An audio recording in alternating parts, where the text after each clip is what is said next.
Welcome to the Wired to Hunt podcast, home of the modern whitetail hunter. And now, your host, Mark Kenyon. Welcome to the Wired to Hunt podcast. I'm your host, Mark Kenyon, and today on the show, I'm joined by Kip Adams of the National Deer Association to explore the current state of deer and deer hunting across the country and the news, trends, and issues we need to pay attention to in 2022.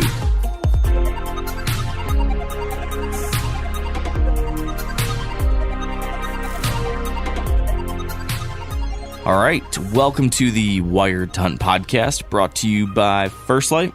Today we are beginning, I guess what you can loosely call Conservation Month here on the Wired to Hunt podcast. Starting this week and over the next 3, 4, 5 weeks maybe, I want to explore a series of different ideas and topics related to how we have this awesome thing we call deer hunting, how it is that we have deer and wild places to chase them, and the good fortune to enjoy this lifestyle that we love so much. I want to, take a little time here in the off season to talk about those things, to talk about how we got here, to talk about what we need to do now to make sure we can keep having these great things. So that's the game plan. It's going to be interesting. I'm excited about it, and it starts today with Kip Adams. Most of you probably know Kip. Kip is the Chief Conservation Officer for the National Deer Association, and he's a part of an annual project in which the NDA puts together their deer report, their whitetail report they've been doing for years now, in which they break down all sorts of different trends as far as deer harvest, as far as different things going on with regulations, with participation, basically getting a census of what's happening in the world of deer hunting across the country over the past year. So they just released their 2022 version of this, and today we're going to take a little bit of time to walk through some of the key findings, hear how things are going as far as deer harvest, as far as the deer age structure, as far as different trends related to how we as hunters are doing and how the herd is doing across the country. We get some updates on where things stand with disease. We break down different upcoming legislation that will be important for deer and deer hunters. Talk a little bit about, Kip's overall feelings on how we are doing in the world of whitetails now compared to where we were 10 years ago or 20 years ago. We explore where he sees things headed, what's keeping him up at night, what's got him excited, and what are the things that we all, as deer hunters on the ground, need to be doing this year to make sure we've got great deer hunting in the future. So this is a pretty quick one that I think is important for all of us to just get a general sense of what's happening, what do I need to pay attention to, and what can I do. That's our game plan for today, and that's our mission, I think, as deer hunters, right? We get to go out there and enjoy this incredible, fun activity. We get to harvest deer. We get to put deer in the freezer and antlers on the wall. But if we're going to take stuff from the land, we got to give something back, and this is the first step in learning how exactly to do that by making sure we are informed on what the hell is going on. So that's the plan for today. Appreciate you listening. Thanks for being here, and I'd say now let's just get to chat with Kip. Here we go. All right, I've got Kip Adams with me here now again on the show. Kip, thank you so much for making a return appearance. Absolutely, Mark. Always good to talk with you. I feel like you may be one of the very most visited guests I've had on the show over the years. I mean, we've done at least one every year, if not multiple some years, and we're approaching not quite there, but almost 10 years of the show. So, geez, I appreciate you having patience to keep on coming on here and talking with me. Well, I'm honored, and I'm glad that I at least have something that's, I guess, a little interesting to say, that you keep inviting me back. And you always do. Given how many we've done, I guess that's starting to date both of us, I guess. Yeah, that's true. We've been around a while, and I don't know how that happened. Like we were just talking about before we started recording. It's crazy how fast stuff goes. It's kind of bizarre looking over the last 10, 15 years and seeing everything that's happened. But I'm glad we're here still.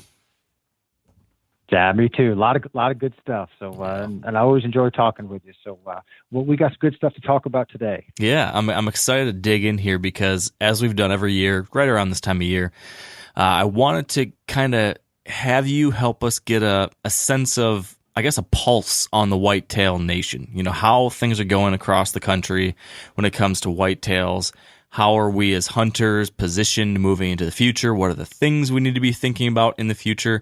You know, you guys at the National Deer Association have done such a good job of not only educating folks and advocating for folks, but really keeping us up to date on what's happening and what's important and what we need to be focusing on. So that's kind of what I'm hoping we can do here again, Kip. And you've got the new whitetail report that you guys put out every year. That's out now, right?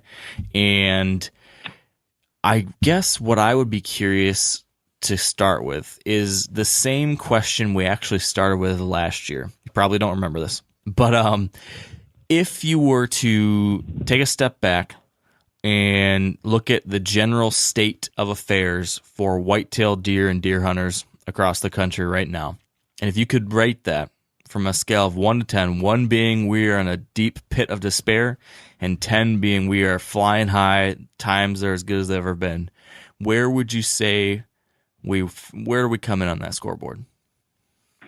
We are about an 8, and there's some really positive things, Mark, that would likely have that a little bit higher, but that darn CWD that continues to plague us is going to pull us down a little bit. But man, there's a lot of positive things going on. So at least a 7 for sure, and I think closer to an 8. I like it. Now, you talked about the fact that you and I are dating ourselves, and we've been around for quite a while doing this.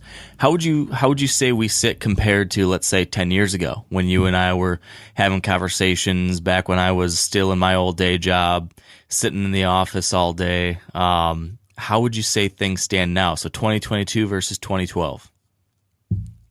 The majority of things in the deer world today are far better than they were a decade ago. The CWD being the one big exception to that, but overall we have some really healthy deer herds from an age structure standpoint. You know, we have some great harvests from both of the buck and the antlerless side. We have more habitat work going on than ever before. Well, we have more hunters that are engaged than ever before. So most of what's going on in the deer world is really, really good and continues to improve decade over decade. That whole CWD thing is pulling us back some, and I'm sure we'll address that at some point here. But other than that, we've moved forward in the past decade, and that's a testament to America's deer hunters and our state wildlife agencies. So then let's look the other direction. If you were to read the tea leaves and look, you know, we know what's happened over the last 10 years. We know where we are right now. Knowing the things that you know and the various conservation and legislative issues you're a part of, and seeing the trajectory of our culture and habitat and wildlife populations, how good do you feel about 10 years from now? So how do you think things are going to look in 2032? I think that we're going to be way better relative to the disease game than we are today. I think there's some federal legislation that we've been working with that's going to provide a bunch of relief for state wildlife agencies to help provide more funds to battle CWD. The trend relative to people wanting to enhance habitat for deer and other wildlife continues to increase. So I think that's going to play out very well for us. And of course, there's so much good research going on around the country right now about deer that it's positioning state wildlife agencies very well to have the tools that they need to continue to implement wise hunting seasons and enhance health of deer herds. So I think that we're poised, for the next decade, partly because of hunter engagement, but also partly because of programs, Mark, that are looking at and increasing the knowledge around the value of deer. This year's Southeast Deer Study Group is a perfect example. We're hosting this, and the theme is the value of deer and deer hunting to the American public. Only about 4% of the U.S. population buys a hunting license. And what we see today is that while hunters fund the lion's share of wildlife management and all of our programs, it's going to take more than just hunters to continue to keep wildlife healthy.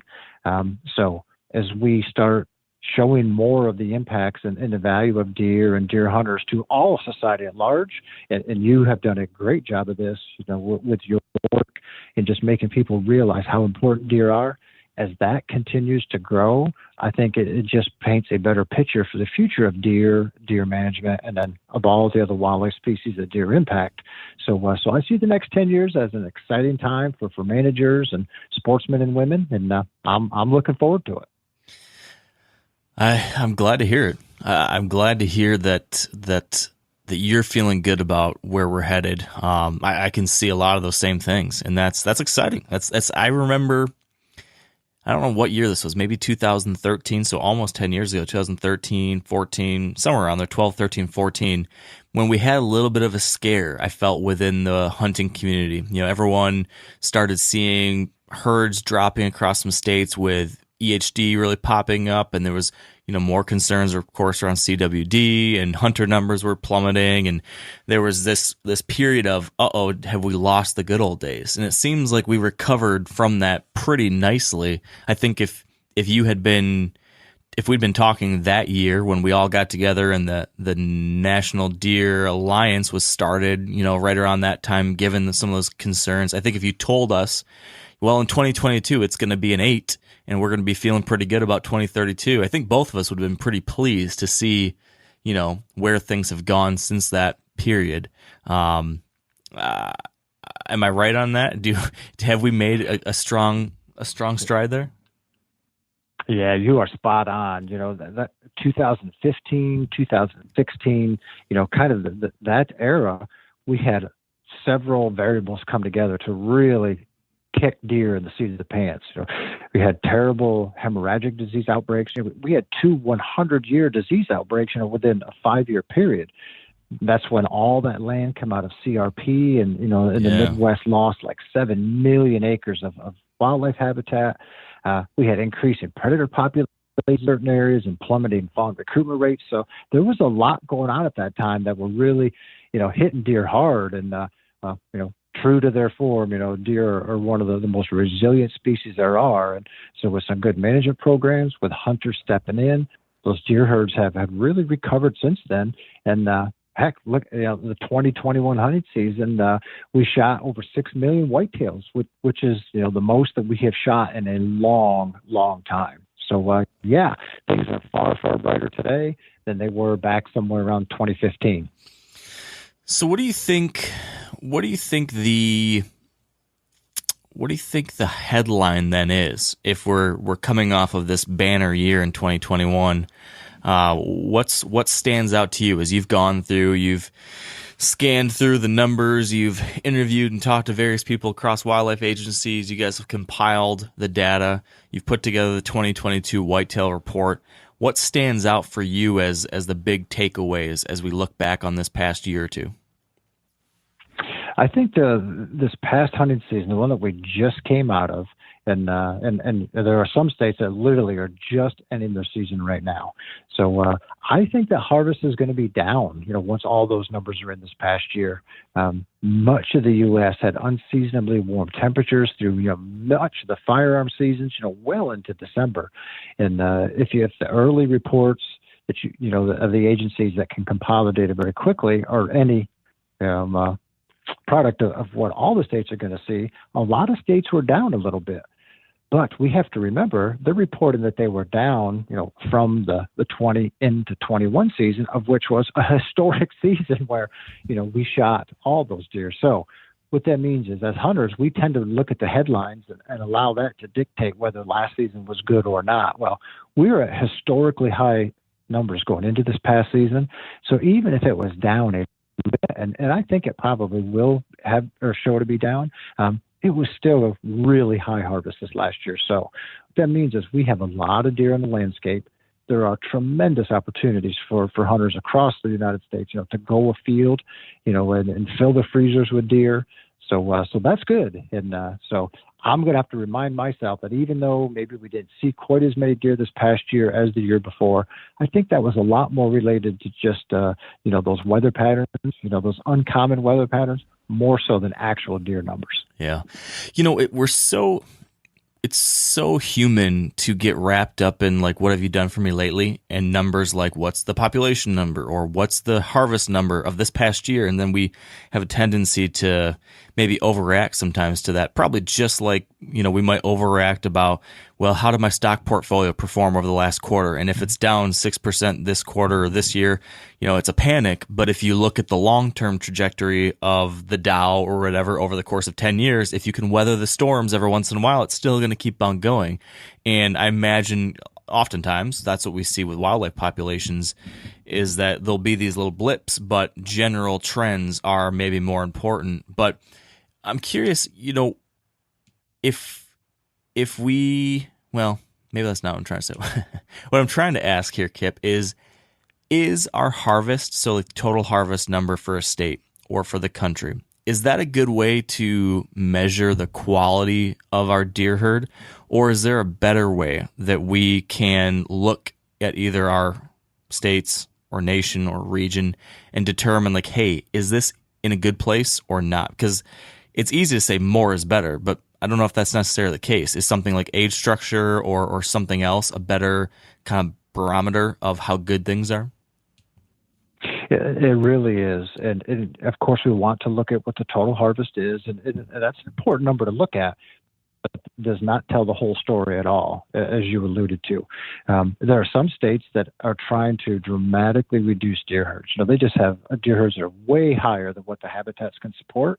So really high buck harvest there, while some hunters will look at that and say, man, this is great. The reality of it is that's not creating a healthy situation. Because those deer herds continue to climb, higher than they should be. So what's a better way to look at it is, sure, let's look at the total number. That's fun. But let's dig into it a little bit and say, okay, let's break that total harvest down by antlered bucks and antlerless deer. And let's make sure that those are balanced. Most states need to harvest more antlerless deer than bucks. Otherwise deer herds grow too abundant. So there are certain exceptions to that. Deer, near northern New England, some of the deer in the western U.S., kind of at the fringes of good whitetail habitat. But for the most part, we need to be shooting more does than we do bucks each year. So take a look at that total harvest, but then let's break it down into the sex ratio of the harvest. That alone can give us some good information on health of that deer herd. And then if we can add in the age structure on both sides of that, that really gives us a good feel for what's going on. And fortunately, most state wildlife agencies do estimate the age structure of both the bucks and the antlerless side. So that gives us a good thing to be able to measure year after year after year. And it's the trends in those that are most important. That lets us know, are we getting to where we need to be or not? And if so, man, that's great. And if not, hey, then let's correct that. And let's make some changes, and then it'll allow hunters, to help us meet that plan and get us to where we need to be so that we do have very healthy deer herds. Yeah. And all of those trends seem to be pointing in the right direction as of this last report, right? I know one of the things we talked about last year was that the doe harvest was down in that last year when we discussed it, the doe harvest was down, but it seems like that rebounded back above buck harvest this year, right? So that's a good thing. Absolutely. And yeah, the doe harvest had been down for several years in a row, and that was very concerning. Extremely concerning.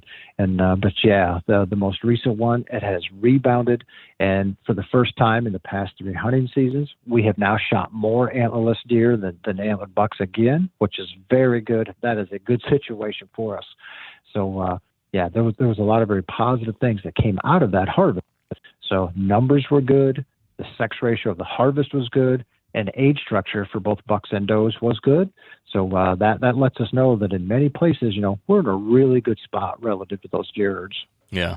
So what do you think about the whole buck age structure story? I remember a handful of years ago, we talked about how yearling buck harvest was at the lowest rate ever. It was something like 32% or 33 or somewhere in that ballpark. And I remember you thinking that we likely were going to plateau there, be stuck around like that low 30s, give or take. But now we're several years past that, and it keeps dropping. What do you think about that?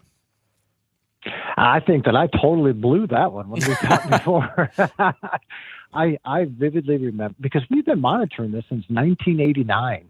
when it was over 60% of all the bucks shot were only 1.5, and have watched it just steadily drop and drop and drop. And man, when it hit about 33%, I remember thinking, it just can't go any lower. Hunters just won't let it go lower. They're going to continue to take some yearling bucks, and youth hunters, of course, all have the ability to do that.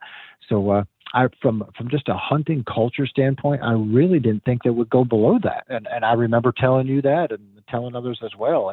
And it turned out I was wrong. I was very wrong. It has continued to drop to where it is now, to the lowest ever at 26%. So essentially, of all the antlered bucks that we shoot today, 3 out of 4 of them are at least 2.5 years old. Only one is a yearling, and that is an incredible testament, to what hunters have done to really move deer into older age classes, and provide a much more natural age structure for bucks. And man, you don't have to be in South Texas or the Golden Triangle of Illinois anymore to have the opportunity to hunt mature bucks. You literally can do that in every single state in the country that has whitetails today. How satisfying is that for you, Kip, as someone who has been a part of that transformation over the last, couple decades, really, and everything that the Quality Deer Management Association had been sharing and educating with people for so many years? I mean, so much of this can be pointed as you guys having a direct impact on. How does that make you feel to see what a night and day change has happened? Oh, it's extremely gratifying. Mostly because, I'm first and foremost a deer hunter, and I love to reap the benefits of that. And it's so nice as I travel the country and work with hunters, that they get to see that as well. And I can vividly remember back in the early 2000s, when I would give talks about QDM and people would say, wherever I was, say I was in the north, say I was in Michigan, people say, that works in the south. It doesn't work up here. I said, well, no, that's not true. It can work here. You just need to, apply it to, this state's, variables. And then I'd go to Maine, and they'd say, well, it works in the south. It doesn't work in New England. Well, that's not true. And I vividly remember I was in Nacogdoches, Texas, and speaking at Stephen F. Austin State University, and talking about QDM. QDM was born in Texas. Mm-hmm. And I vividly remember a guy in the audience raised his hand, and I said, yes, sir. And he said, yeah, you Yankee, what you're talking about, that might work up north, but that doesn't work down here. And I stopped and I said, I have absolutely heard it all now. I have traveled this country. It had people in the north tell me this, but now this is the birthplace of the whole QDM movement. Al Brothers, the wildlife biologist in Florida, who was responsible for starting this. And now you're telling me it doesn't work here? So, what it was is just, hunters just didn't want to change the way that their mindset was about hunting or their approach to what they were going to shoot or not. And, fast forward 20 years and, you look at kids that are hunting today, or you even look at adults, through our Field to Fork programs, adults who are starting now, they can't even imagine, when we talk to them about what it was like 20 and 30 years ago. That seems like, we're talking about, aliens or something, because it's so different, than the standing crop of deer that we have today. So, it's gratifying, and it's mostly gratifying just because I love seeing people, have success in the woods and, and just be so excited about the opportunities they have. Yeah. So 20 years ago, obviously these numbers looked so different. And now over the last couple decades, we've seen this massive shift to now where, like you just described, only 1 out of every 4 bucks harvested across the country on average is a year and a half old. The rate of 3.5 plus old bucks is higher than ever as well. So in a lot of ways, I think people might be able to say, hey, implementing some form of quality deer management or improving the age structure of deer across America, mission accomplished. We've really improved it to a degree. So when you guys at the NDA, obviously a couple of years ago, the QDMA and the NDA merged, you guys started rethinking some of your goals and issues and things you want to focus on. And now you've been doing that for a couple of years now. When you look forward now, Kip, and you're looking at, okay, what's the next big mission? I know you have a handful of different priorities, but for you personally, Kip, what do you see as that most important or most interesting moving forward? If we can say mission accomplished on improving age structure and all the trickle-down positive impacts of that, what's the next big mission that you hope that you guys and us as a community can start really driving forward? Is there something? There is, and the two that are right at the tip of my fingers that I enjoy working on. One is making the general population knowledgeable about the value of deer, and then two, ensuring that we have a sustainable hunter base coming forward, through our R3 efforts and our field to fork programs. So, as hunter numbers continue to decline, we just have fewer families that are bringing hunters into the fold. Like, fortunately, I do and you do, but you and I are becoming the exceptions. So I get very excited about developing programs and working to ensure that people that didn't grow up the way you did or I did have an ability to be able to go hunting, later in life, and then ensuring that folks understand just how important deer are to America. Not just the hunters or anything, but truly how important they are to America. Those are two big initiatives that we have, and those things get me really excited to start work each day.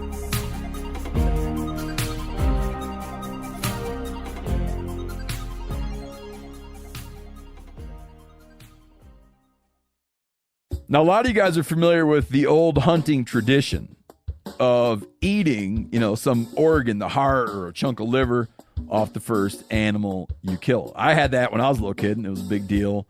Organ meats were always prized by frontier people who knew the importance of getting a lot of different minerals and nutrients. And as often is the case, those guys were onto something, because organs are among the most nutrient-rich foods on the planet. And you can get the same benefits your ancestors craved via convenient daily capsules from Heart and Soil, made exclusively from regeneratively raised, grass-fed, and finished cattle. Heart and Soil's unique freeze-drying process means all those important nutrients are trapped in, ensuring you experience every one of the benefits of nature's superfood in a clean, convenient, taste-free capsule. Find out more at heartandsoil.co. And make sure to use code MeatEater for 10% off your purchase.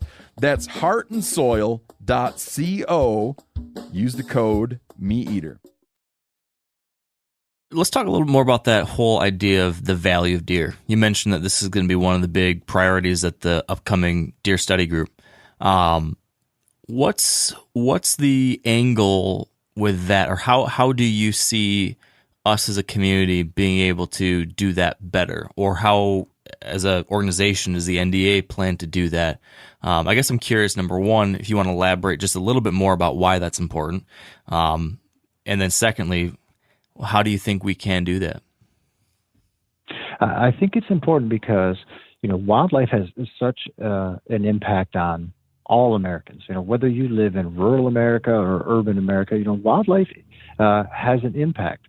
And for the most part, it's a very positive impact. Maybe somebody, loves watching birds at a feeder. Maybe they're not a hunter, but they like that, or they enjoy, seeing wildlife, just wildlife viewing. Well, so much of that is paid for by deer hunters. We know that about 80% of all hunters in the United States hunt deer. And most of all of our wildlife management programs are paid for by hunters and, in large part, deer hunters. So that's important.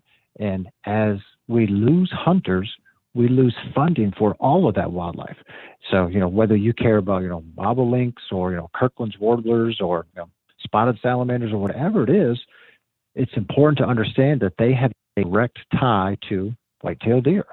And so we're reaching a critical mass in the United States where we need more people to understand the value of those deer to ensure that we have sound funding programs moving forward. And this is especially true as CWD continues to spread.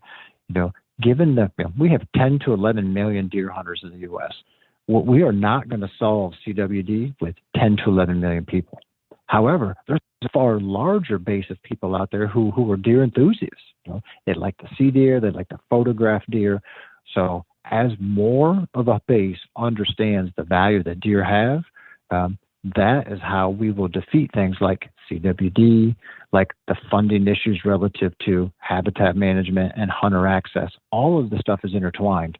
And at one point, there was enough Americans that hunted that the hunter base was large enough to handle all these issues. And that's not the case anymore. And it actually hasn't been the case for a while. So the timing is extremely important right now that we start showing, just how valuable deer are to Americans, so that more people can then basically step up and help in this battle, whether it's disease, habitat loss, or anything else. So that's why we see this as being so critical, and why we made it the theme of the deer study group meeting next week, and why we're putting so much emphasis into this. Does the value of deer hunting factor into that too? Is that part of what we need to help communicate as well? It's not just the deer that are valuable, but also our engagement with them and our side of things. Is that part of the story we need to tell? Oh, it absolutely is. And, I have some friends, that love butterflies, say. And I think that's cool. I like butterflies too. But none of my friends who like butterflies plant any type of food plot specifically for them, or at least nothing that's larger, than, a 10 square foot area around their house. None of those people are managing old fields. None of them are managing forested areas. None of them are pumping money into our wildlife program by buying guns or, other hunting equipment. So this is not a knock on, those users at all. God bless them. I'm glad they like that. But hunters are the ones, to do the majority of this conservation work to ensure that we have the funding available and that we have these management programs. So hunters play a huge role in this. Most people would realize that, the deer hunting just in the southeastern United States, deer hunters there spend over $1 billion a year on land leased to deer hunt. That is a tremendous amount of money that's pumped into those local economies, that fund a whole bunch of other things. Now, do those people also turkey hunt and squirrel hunt and duck hunt? Yeah, probably. But those are monies that can be identified specifically for deer hunting.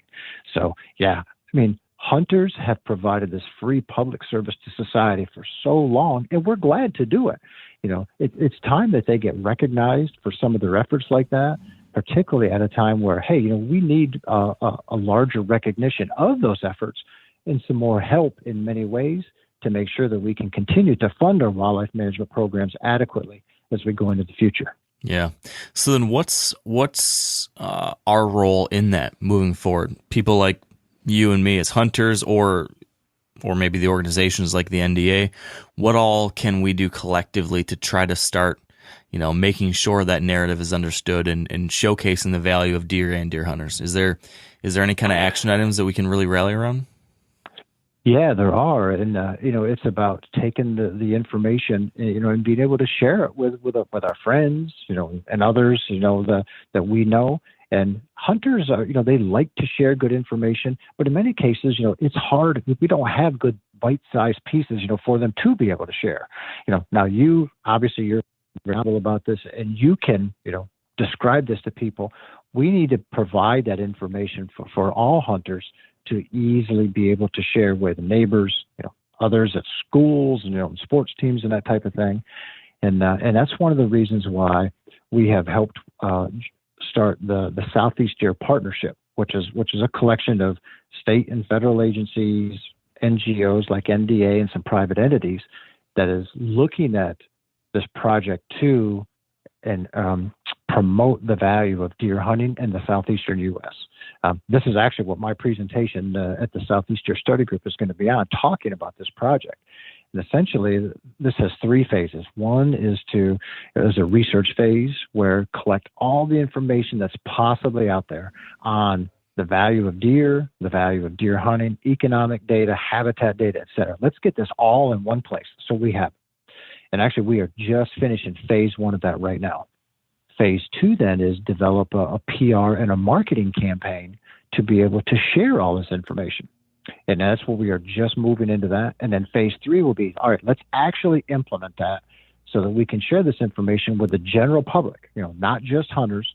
And we're not trying to convince, people who don't hunt to hunt. We just want them to understand the value of deer and hunters, what they provide to all of our wildlife programs.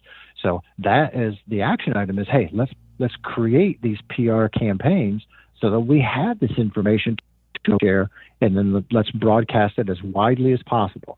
So, whether, if you're a non-hunter, or maybe you you like to look at birds or you like to look at wildlife or whatever, let's at least understand how this is all tied, or the role that deer have in this.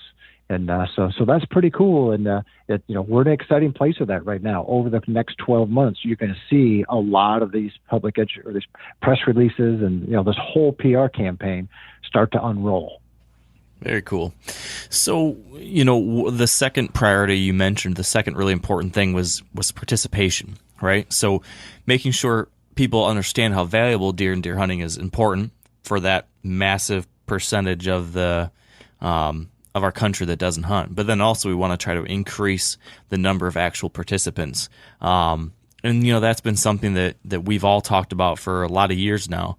And I think most everyone knows the basic story, like why it's important for us to continue passing along the hunting heritage and keeping folks engaged and making sure that our numbers don't plummet and that our voice doesn't disappear.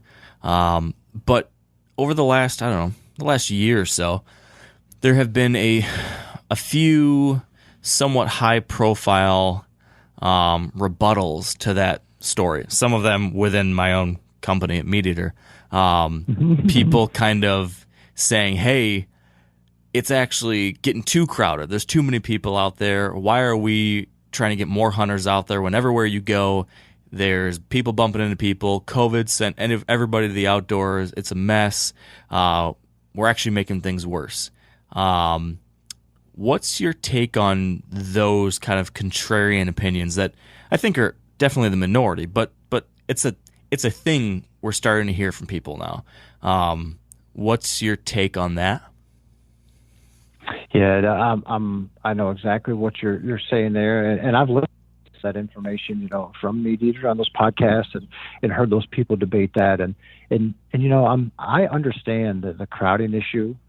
As hunters, we don't want to be crowded when we're hunting. Part of the reason we go, is to get away from crowds, and to be with nature, to be a field, and so it's quiet and serene. So we don't want to have a bunch of other hunters around us. And I'm the same way. I never go hunting thinking, man, I hope I just run into hunters all day today. Yeah. But understanding the necessity of hunters and why fewer hunters means less advocates for hunting and less dollars for funding, that's not good for any wildlife. So I think that if we start talking about hey, less hunters is better, I think that's pretty short-sighted on our part and pretty selfish. We have fewer hunters today than in the past. So if say we had twice as many hunters as we had 20 years ago, okay, now I can see some of the arguments about crowding, and let's have that conversation. But given the fact that we have way fewer hunters today than in the past, but to talk about crowding today, I don't buy that at all. Partly because it's very different across the U.S. And actually, I just finished an article looking at deer hunter densities on a per square mile basis for all the states in the country, or at least every state that would provide us their deer hunter numbers. And, as a region, the Western U.S. only averages one deer hunter per square mile. So, I mean, that's not that many people. Yeah. Comparative speaking, the Southeast has about 4 hunters per square mile. The Midwest has about 5. The Northeast has 9. So it's hard for me hunting in the Northeast, where, my home state of Pennsylvania leads the country with 15 deer hunters per square mile. So it's hard, for anybody, particularly in the East or the Midwest, at those densities to then, look at the Western U.S. and think, man, you only have, 1 deer hunter per square mile, so suddenly there appears to be a lot of room for more. And hey, I've hunted out West. I love it. I've ran into people there too and thought, gosh, I wish I could just get away from them. So I'm not saying it's a non-issue, but I'm saying for the future of our wildlife management programs and the future of hunting, more hunters is the answer, not fewer hunters. Yeah. Now, I know when we chatted last year, there were these initial reports of the COVID impact and sending more hunters to the woods. Seemingly, at least, we're hearing early reports of that. Same for fishing and all sorts of different outdoor recreation. Have you been able to get any sense of how that's continued to trend? Does that seem to be something that has continued on this year? Does that seem to be something that has reverted back to the mean? What's your take on that? Have you heard anything more there? Not much, and I think the data is not in on that yet. So last year, the big bump because of COVID. Some states, sold a lot more licenses. Participation was up, but it's funny because we need to realize it's up relatively speaking. So it was up from the year before, nowhere near what it was a decade ago or 2 decades ago. Yeah. So that's all relative to that. But right now, many of these states are hoping that they could keep those hunters that they got in that bump. They're waiting to see if that actually pans out or not. So, later this year, we'll have a better understanding once all that license sale data comes out, and how many permits they sold and all that. But fingers crossed, I hope that we were able to retain a bunch of those hunters. So time will tell. Yeah. Now, do you know, Kip, I don't know this. I'm sure the data's out there. I can't remember what it shows. Do you know what the trend is with bow hunter numbers? Is that rising specifically, or is that going down as well? That is rising, and it's certainly in part because of increased opportunities for crossbows. There's the majority of states today you can use a crossbow in the archery season, so that has played into that, as well as just some of the expanded opportunities, for archery seasons in states. My home state's a good example. Historically, almost all the deer were killed during, the 2-week buck or rifle season, and most of those were killed on opening day and the first Saturday. Well, today, we have a long season. You can use crossbows in that, and today, almost 40% of our total deer harvest is taken during the archery season. So, what you have, and in many of them, though, it's not like it's a whole bunch of new hunters. A lot of them are the same hunters, just choosing to take advantage of opportunities to hunt when it's a little warmer and you have longer seasons. And so, they're putting venison in the freezer a little sooner. It hasn't dramatically changed, the number of deer that get shot. They're just shooting more of them a little earlier in the year. So, anyway, bow hunter numbers have climbed, but we monitor the percentage of the total deer harvest that's taken by bow hunters every year. And this past year was 26%. That number has stayed pretty stable the last few years. 15 years ago, that number was only 15%. So it grew to about a quarter of the total deer harvest, but has really leveled out right there, and it hasn't changed much at all in the last 4 or 5 years. Yeah. So here's a hypothesis I have that I think maybe can speak to the feeling that many people have that the pressure is so much higher out there on deer. And I wonder, that overall hunter numbers have declined pretty precipitously, but has the number of avid deer hunters, so like the diehard people like me or you who spend days and days and days and days out there, has that number increased significantly? So maybe we have way fewer in general, but what number of those people only headed out for the first 2 days of gun season? But then you've got more people like me who hunt 50 days a year or 70 days a year. So the number of days hunted actually is higher because a smaller number is just doing it at a much more intense level. So that's why I asked about bow hunting, because I think usually folks that bow hunt are spending more days in the field than folks that gun hunt. That's kind of many times those are people that want to add time to their season. They want to hunt all year round. They want to go more. They want to invest in it more. And so now compared to where we were 20 years ago, I'm assuming, my assumption based on just general sense of where things are, is that there's a whole lot more people today that their life revolves around deer and their spending habits revolve around deer, and they buy land or buy equipment or buy vacation days all around, can I get out and deer hunt more and do this more? I'm wondering if that is part of why people feel like it's so much different now. That's why it feels like when they go on public land, it's crowded with tons of guys with saddles or mobile hang-ons on their back, because there's so many people that are diehard about it compared to 20, 30 years ago, even though we have lower total numbers. Does any of that resonate with you? Do you think there's anything to that? That's a great question. The U.S. Fish and Wildlife Service, in the big national survey that they do every 4 or 5 years, they always measure that or provide data on hunter avidity, and the super rabbits and all that. That's coming out here later this year, I guess. So anyway, I think that's a great theory. I think it's a really cool question. That is the data set, or the only data set that I'm aware of that could answer that. So once that comes out, we'll have to take a look and see if that percentage of super rabbit hunters or avid hunters has changed over time, because that certainly could, given that there's more bow hunting opportunity now, and that the bow hunter spends far more days in the field than the average firearm hunter does. Mm-hmm. Yeah, I'll be curious to see that. So kind of, okay, taking the next step from that then, if there is a general sense from some folks that stuff is, I think this is fair to say, I think most deer hunters, this is anecdotal, but I think generally there are complaints or concerns around, no matter where you are, everyone complains about there being too much hunting pressure, whether it's in Pennsylvania where there's 1,500 per square mile or in Montana where there's 1, right? Everyone's complaining about it in one form or fashion, whether it's warranted or not. But this goes to, okay, whether or not you're happy with the number of hunters that there are, one thing that definitely would be good is if we could have more access, more public land, or higher quality habitat in any of those places that you can get out to make sure that people still have good places to go.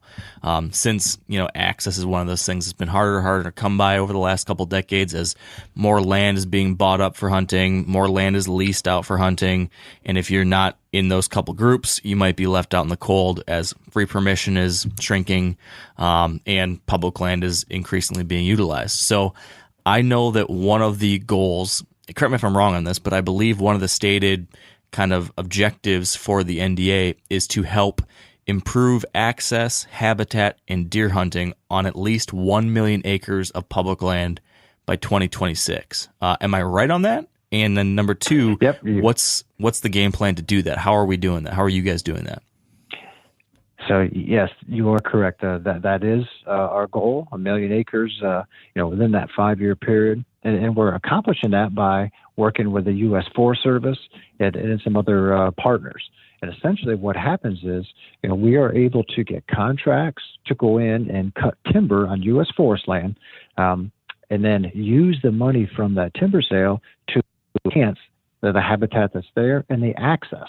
So while we don't have the ability as an organization to go out, and buy 1 million acres of land and say, hey, here's public land, we want you to be able to go and use this. We do have the ability to work with the Forest Service and others and take that public land and just make it far better for hunting.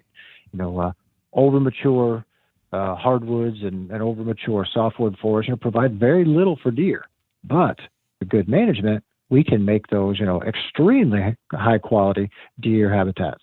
So that's what we're doing here, with that. Changing up the age structure on some of those forests, enhancing the woods, which then also allows us to do some stream work, some road work to enhance access in. And the goal is, let's take what is there that's already public land hunters can use. It's just not real valuable. Let's take that and just make it better, and then provide ways that hunters can get in and actually use it. So this can absolutely help the crowding issue where, hey, if you're in an area hunting public land and, we all want to go to the area that's the best habitat. Well, if all of a sudden you have a lot of good habitat that's spread out, that just naturally is going to spread out some of that pressure, hunting pressure, hiking pressure, biking pressure, whatever the case is. So that's going to be better for wildlife. It's going to be better for hunters. And it's going to be better for all the users on those public lands. So, yeah, we're super excited about that project. It started this past year, and the first contract was in Mississippi last fall to start cutting. We expect to be cutting in 6 to 7 different states during 2022, and we will just keep that number growing and spreading across the U.S. to be able to impact hunters in more states and eventually be all the way across the U.S. So, very exciting. Now, is that something that regular people like me or anyone listening can in any way positively contribute to, or is this outside of the influence of the average person? No, they absolutely can be involved with that, and the best way to be involved is one, by being an NDA member, because they can then contact us. We can have a dialogue relative to whatever a certain forest is in their area. Matt Ross, our director of conservation, is the one that spearheads this project for us, and he's the one that works with all of these Forest Service forest supervisors, on these different areas. Well, Matt lives in New York. Matt travels the country for us, but he doesn't know all of the national forests in pick a state. Whereas our members in these different states or other deer enthusiasts, they certainly can contact Matt, share information with him, give him their opinions on different things. So that's a great way for them to be involved. Of course, they can also then be involved with that national forest, because those forests, they want that engagement. They want to hear from the public. So, and the more input that they have, or the more engagement by hearing people say, "Man, this is great. Thank you for cutting this, timber in my backyard or in my state." That is just more encouragement for the Forest Service to continue to increase this program and the amount of acreage that's in it. So, yeah, there's lots of opportunity for folks who want to get involved to do so and have a positive impact on the resource. Awesome. So I want to pivot. I want to make a hard pivot to a piece of less exciting news, I suppose. Maybe not news, but it's a topic that's not often fun to talk about, but still important. And that's the disease front. We mentioned earlier about where things, had been pretty bad with EHD, 7 years ago or so. We haven't had as bad of an outbreak like that recently, but of course there's the looming CWD cloud that continues to kind of rain down on us slowly but surely year after year. Can you give us the cliff notes on what's new on the CWD front, both good and bad? Where do you see things headed in that direction as well? Sure. CWD is now in 29 states in the U.S. We ended the year with 27 states, and right off the bat in 2022, we added 2 more, Alabama and Louisiana. So 29 states. It's continuing to spread. That's kind of the bad side of that. The good side is we know more about the disease today than we have in the past. That's encouraging. There's a lot we don't know yet, but we continue to learn more.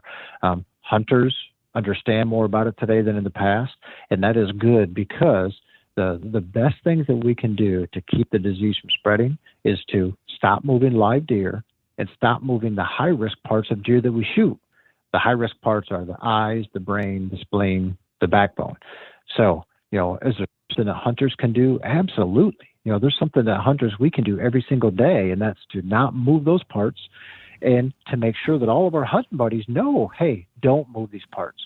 And for folks listening, if they're not sure why that's a big deal, say you go to Wisconsin, you shoot a deer, say it has CWD, and you take the whole thing back home to Michigan. You process it at your house, throw the carcass out back. Well, that carcass, that's the high-risk parts, the backbone, etc. Other deer that come in contact with that can then contract the disease. So that's why it's a big deal, and we should not be moving those parts. So there was a time a few years ago when it was pretty bleak on the CWD front. There was no good news coming out. There was no positive, results from any research, and that's starting to change now. We are seeing some small victories relative to states holding prevalence rates very low. That's a good thing. We know that more hunters now abide by the rules and they're not moving those parts. That's a good thing. So, is it a difficult fight? Heck yeah, it's one of the most difficult fights we've ever had for deer. But man, take a look at our forefathers, back, when there was only a couple 100,000 whitetails in the whole country. That was a big deal, and hunters solved that. So, do I think we're going to solve the CWD issue? I do. I'm a firm believer that we are. So I think it's the single biggest challenge right now facing the future of deer hunting.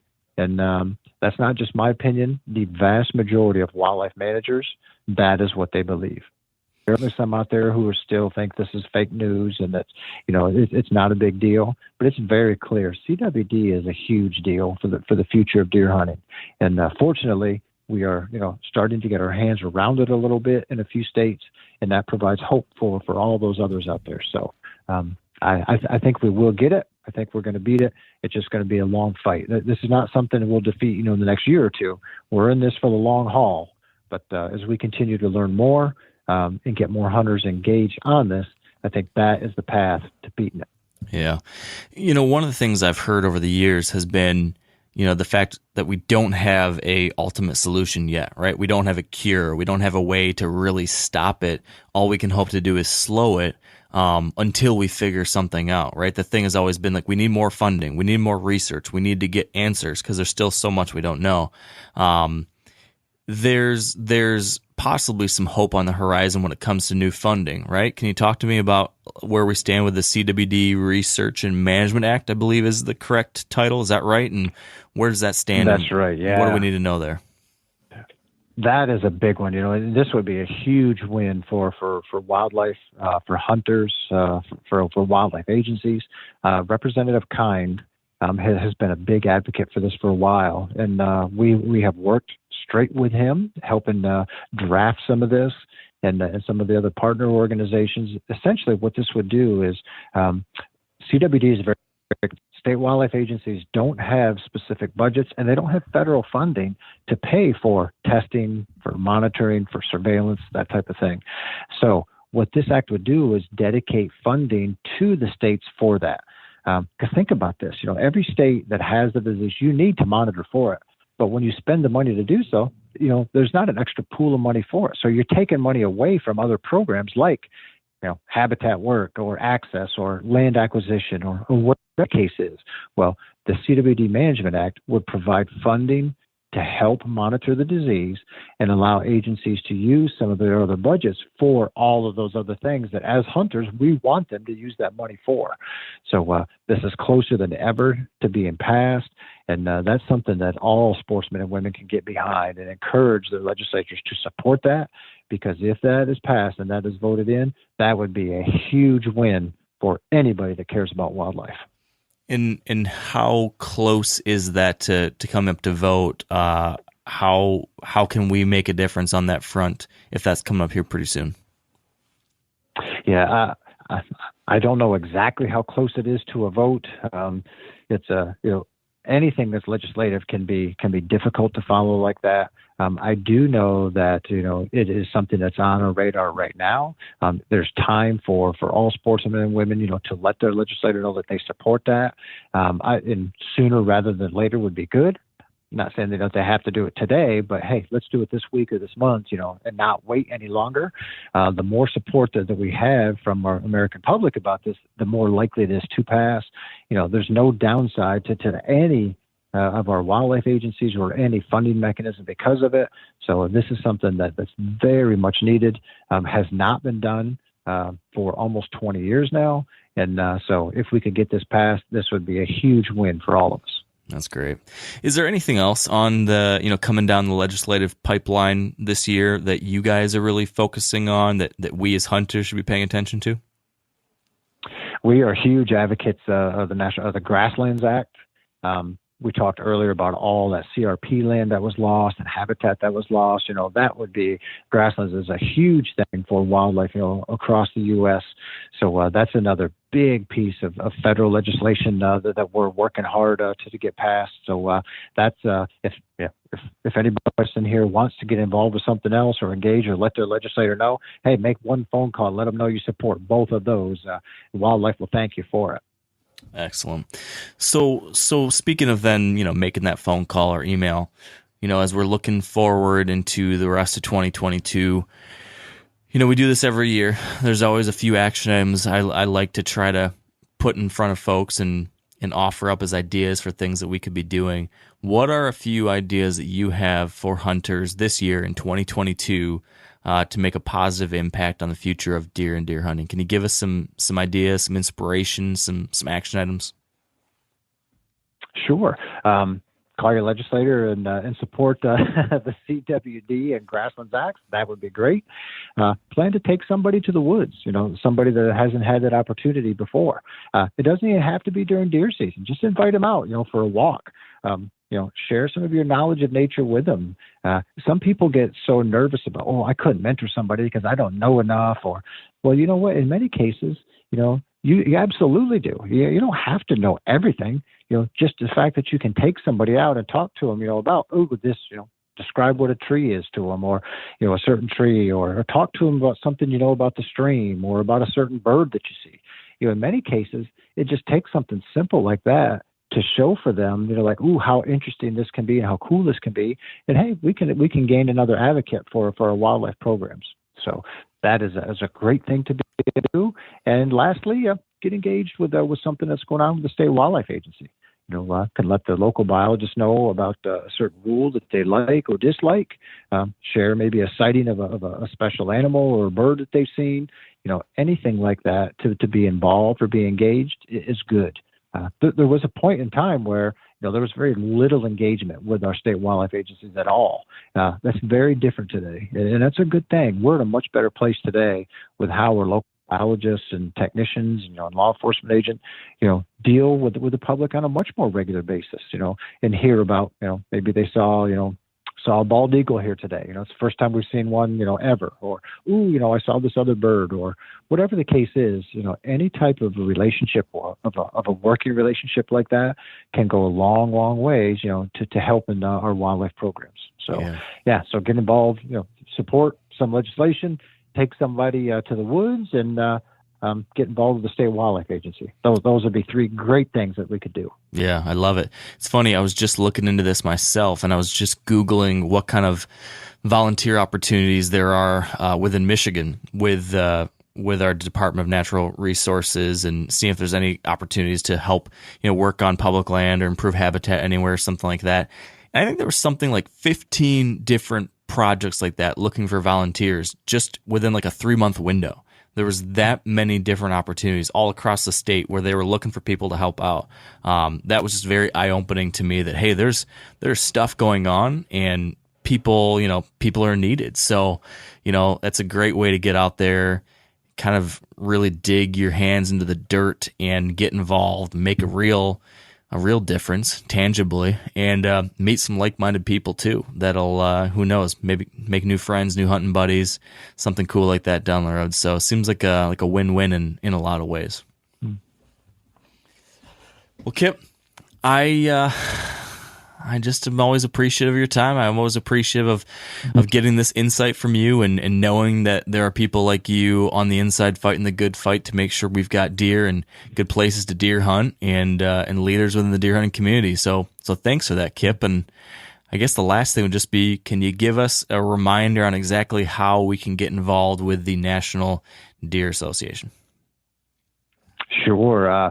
You can go right to deerassociation.com. Take advantage of any of the free resources that we have there, relative to hunting or habitat enhancement. Hopefully we could convince somebody to join, become a member, and help us out. At the very least, they can go there and download our 2022 deer report. It's a free download. Take a look at how their state compares to the neighboring states or others in their region or others anywhere in the country relative to deer hunting. So we'd like to share the information. More information in hunters' hands we see as a great opportunity. So, we encourage anybody to go there and take a look at what we got, and use anything that can help them and enhance their opportunities to field. Terrific, Kip. Well, I took a look at that report, of course, myself, and my ugly mug is on the cover, so I warn everyone that's not a highlight, but there is a lot of great information there. I definitely encourage folks to go and check it out. A wealth of resource there. So thank you, Kip, for that work and for chatting today.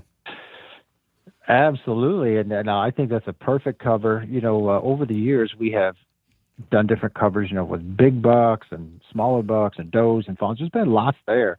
And, and I thought that one captures perfectly, like, really where we are today as a deer hunting community, where you are mentoring somebody else, or you're bringing a new hunter into the fold. It's a harvest opportunity, but the focus isn't just on the animal, it's on, the actual involvement of you two in your field. The deer is there with you. So There's a lot of pieces of that cover that were chosen specifically because of what they embrace. Yeah. And so I think that puts deer hunting and deer management in a really good light for where we are in 2022. Yeah, it did capture a great moment that certainly is representative of a lot of good in where we are in deer hunting. So I feel super thankful I could be involved with that. Mm-hmm. All right. Well, thank you for obviously being involved with that and for what you do for wildlife, Mark. And it's always good to talk to you, my friend. Absolutely, Kip. Let's do it again soon. All right. That's a wrap.